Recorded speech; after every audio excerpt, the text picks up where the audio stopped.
जय हिंद दोस्तों। आज जो हम पढ़ने वाले हैं वह एक चर वाले रैखिक समीकरण है। अब एक चर वाले रैखिक समीकरण क्या होते हैं, तो वह ज्ञात करने से पहले, एक चर वाले रैखिक समीकरण ज्ञात करने से पहले हमें ज्ञात करना है चर, अचर, पद और समीकरण। एक चर वाले रैखिक समीकरण ज्ञात करने से पहले हमें ज्ञात करना होगा एक चर, अचर और पद और समीकरण ये क्या होते हैं। तो सबसे पहले चर क्या होता है, तो चर जो होता है वो ए से लगाकर जेड तक एबीसीडी जो भी लिखी रहती है उनमें से जो भी पद होते हैं वह चर कहलाते हैं। जैसे कि कहीं एक्स होगा, वाई होगा या जेड होगा।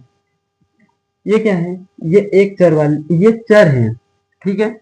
अब अचर क्या है, अचर जैसे कि यहाँ पर 2, 4, 5, 7 ऐसे कुछ भी संख्याएं हैं, अगर संख्याएं हैं तो वह अचर है।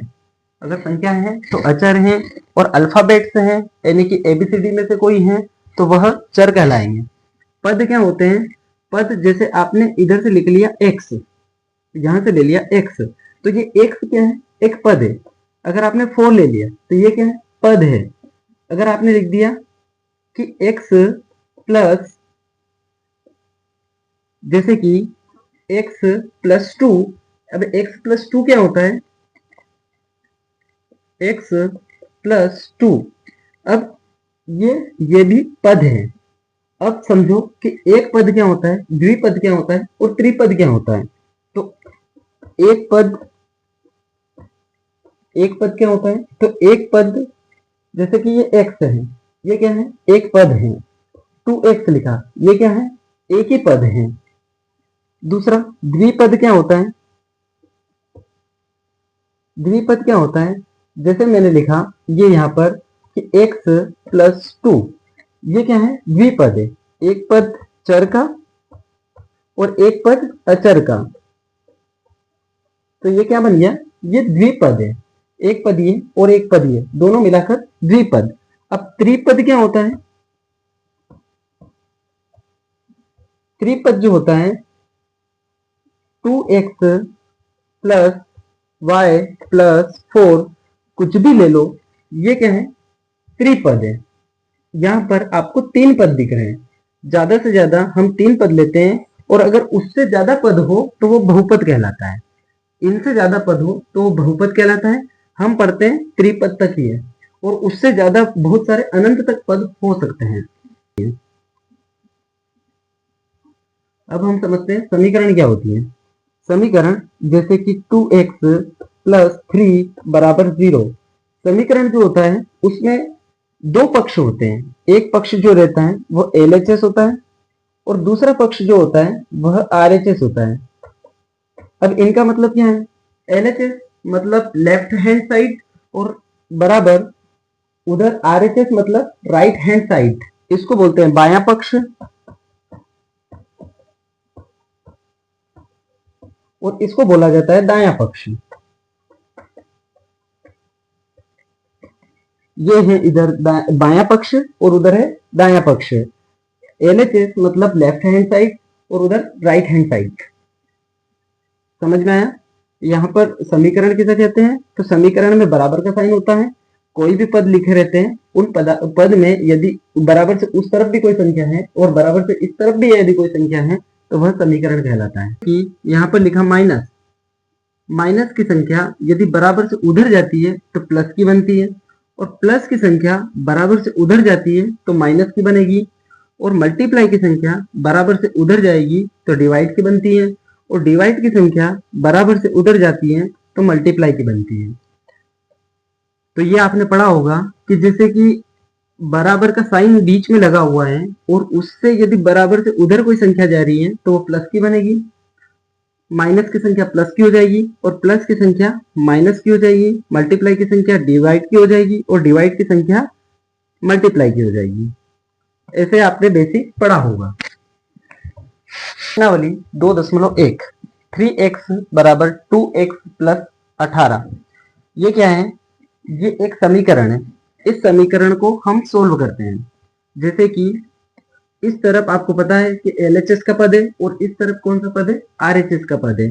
तो हम इधर लिखेंगे 3x और x की संख्या को हम एक तरफ ले लेंगे और बाकी की बची संख्या उस तरफ। तो यहां से यदि 2x बराबर से इस तरफ आएगा तो काई का बनेगा, माइनस का। प्लस की संख्या है तो इधर आके माइनस की बन जाएगी। इधर 18 ऐसा कैसा लिख देंगे, बराबर के नीचे बराबर, 3x में से 2x जाएगा, यानी कि 3 चॉकलेट में से 2 चॉकलेट चली गई तो कितनी चॉकलेटें बची, एक ही चॉकलेट बचेगी।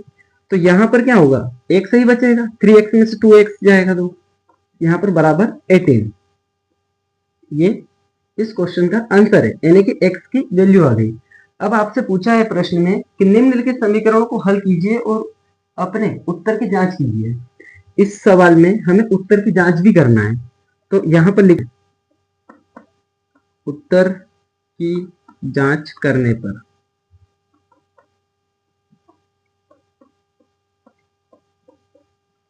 उत्तर की जांच करने पर इस तरफ लिखेंगे LHS और इस तरफ लिखेंगे RHS। LHS यानी कि सवाल को ऐसा कैसा ही उतार देंगे, बराबर के नीचे बराबर, 2x + 18 ऐसा ही। अब जहां पर भी x आ रहा है वहां पर हमें x की वैल्यू पुट कर देनी है। तो जैसे यहाँ पर 3 है और ये x है, यानी कि दोनों एक दूसरे के क्या है, मल्टीप्लाई में है।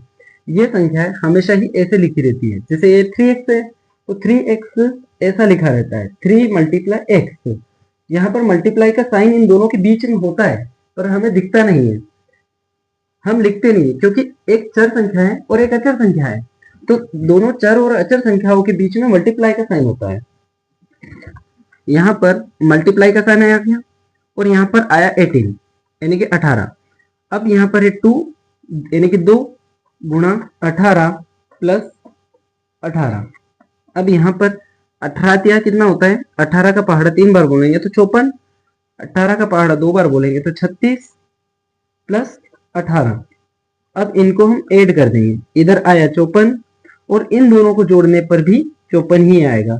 जब आपका पद LHS और RHS दोनों यदि बराबर आ जाए तो आपने जो समीकरण हल किए हैं उसका आंसर 18 सही है।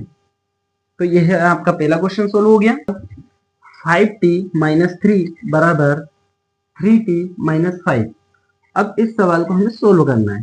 तो जो भी टी की संख्या है वो एक तरफ, यानी कि चर वाले पद एक तरफ और अचर वाले पद एक तरफ, ऐसे कर लेते हैं। इधर t को रहने दो, इधर t आ गया। इधर ये जो 3t है ये प्लस की संख्या है, प्लस की संख्या बराबर से इस तरफ आती है तो माइनस की बनती है, तो ये बन जाएगा माइनस का 3t। और यहाँ पर बचा आपके पास में माइनस का 5 और यहाँ पर ये माइनस का 3 है, तो माइनस का 3 यदि बराबर से उस तरफ जाएगा तो काय का बनेगा, प्लस का बनेगा। यहाँ पर आ गया 3। इधर 5t में से 3t जाएंगे तो कितने t बचेंगे, 2t। यहाँ पर एक संख्या माइनस की है, दूसरी संख्या प्लस की है, तो प्लस और माइनस क्या होता है, प्लस और माइनस क्या होता है, ये समझने से पहले थोड़ा सा बेसिक समझ लो। जैसे कि यदि हम माइनस की संख्या का गुणा यदि प्लस से करते हैं तो संख्या प्लस माइनस माइनस ही आती है, और प्लस की संख्या का गुणा यदि माइनस से करते हैं तो माइनस ही आएगा। लेकिन शर्त क्या है कि बड़ी संख्या के आगे साइन कौन सा है, जो बड़ी संख्या के आगे साइन होगा वही हम आंसर में लिखेंगे। और प्लस का गुणा यदि प्लस से करेंगे तो प्लस ही आएगा, माइनस का गुणा यदि माइनस से करेंगे, माइनस का गुणा यदि माइनस से करेंगे तो माइनस ही आएगा। ये समझ में आया, ये क्या है, जैसे कि माइनस का गुणा यदि माइनस से करेंगे तो माइनस ही आएगा, लेकिन बड़ी संख्या के आगे जो साइन है वही साइन हम आंसर में लिखेंगे। प्लस की संख्या का गुणा यदि प्लस से करेंगे तो प्लस ही आएगा, माइनस का गुणा यदि प्लस से करेंगे तो माइनस आएगा, माइनस प्लस का गुणा यदि माइनस से करेंगे तो माइनस आएगा। संख्याओं को हम माइनस करते हैं लेकिन देखते हैं कि बड़ी संख्या के आगे चिन्ह कौन सा है। अगर बड़ी संख्या के आगे माइनस का चिन्ह है तो माइनस आएगा, और बड़ी संख्या के आगे यदि प्लस का साइन है तो संख्या है प्लस में आएगी। ये बेसिक समझ में आया। अब आगे माइनस का 5 में से जैसे ये माइनस का साइन है, ये प्लस का साइन है। प्लस और माइनस क्या होता है, अभी सिखाया, माइनस होता है। तो यहाँ पर माइनस, संख्याओं को हम माइनस कर देंगे। बड़ी संख्या क्या है, साइन माइनस का था, माइनस, ये इसमें से जाएगा तो 2 बचेगा। यहाँ पर भी क्या बचेगा, 2t, यानी कि t की वैल्यू क्या आएगी, t की वैल्यू ये माइनस का 2 है और ये दोनों मल्टीप्लाई में, अगर मल्टीप्लाई की संख्या बराबर से उधर जाती है तो डिवाइड में जाएगी। अब 2 से 2 चला जाएगा एक बार, यानी कि t की वैल्यू क्या आएगी, माइनस का 1, t की वैल्यू माइनस का 1 आएगी। अब उत्तर की जांच करने पर, अब हम इनके उत्तर की जांच करेंगे।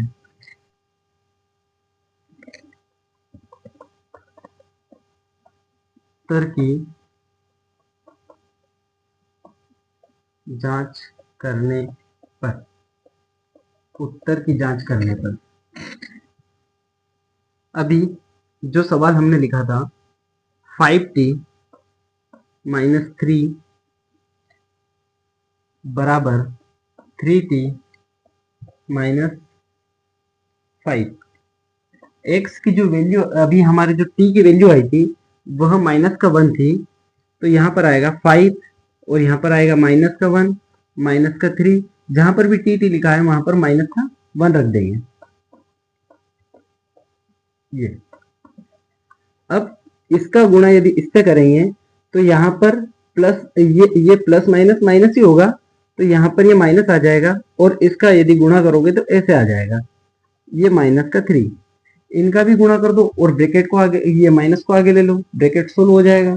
ब्रैकेट हटता है तो मल्टीप्लाई का साइन लगता है, माइनस का 5। अब 5 पंजा 5, यानी कि 5 एकम 5, माइनस का 3, यहाँ पर भी 3 का गुणा 1 से करेंगे तो 3 ही आएगा, माइनस का 5। अब माइनस माइनस क्या होते हैं, प्लस, तो संख्याएं क्या हो जाएगी, जुड़ जाएगी। 5 में 3 जोड़ेंगे तो 8 हो जाएगा, और बड़ी संख्या के आगे यदि माइनस का साइन है तो माइनस आ जाएगा। इधर माइनस माइनस प्लस होता है तो दोनों संख्याओं को हम जोड़ देंगे, तो 5 और 3 8 होता है, और बड़ी संख्या के आगे यदि माइनस का साइन है तो यहाँ पर भी माइनस आएगा। अगर आपका LHS और RHS बराबर आ रहा है, इधर LHS और RHS यदि बराबर आ रहा है तो आपने जो सोल्व किया है समीकरण वो सही है।